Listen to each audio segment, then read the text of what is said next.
আচ্ছা, ওইটা আমি আমি দেখি, ওটা ওই যে বুকিং দিলেও হয়তো আমি দেখি, যদি বুকিং দিলে হয় আমি ওই যে সিট নাম্বার টাম্বার দিলে টাইমটা আমি আলাদা কেটে রাখছি, তাহলে আমরা কথা বলে ঠিক দেখি। আছে, ওই লাল লাল হয়ে যাচ্ছে এগুলো তুমি তখন বুঝলাম।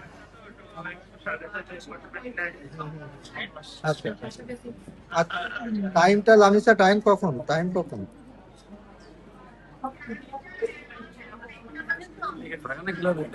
এই জন্য কিছু খাইলে ওই ফ্যাক্টরি কামড়ায় কামড়ায় ওখানে ছাত্র খাইতে না। আচ্ছা, গুলিস্তান গুলিস্তান গুলিস্তান ওই দিক থেকে ইয়া কিছু থেকে খাইলে ওঠা যাবে, ওই কামড়ায় কামড়ায় ছাত্র খাইতে না। ধোলাইপাড় থেকে ওঠা যাবে, ধোলাইপাড়। তুমি তো খাইতে পারে না ফ্যাক্টরি ওটা গেছে। ধোলাইপাড় কাছে। এই কি ভাই টাইম বলো এখন, কোথা থেকে উঠবে সেটা পরে করো, ডিসাইড করো, টাইম বলো। দেখাইছেন পরে দেখে তারপরে এখানে যাবেন।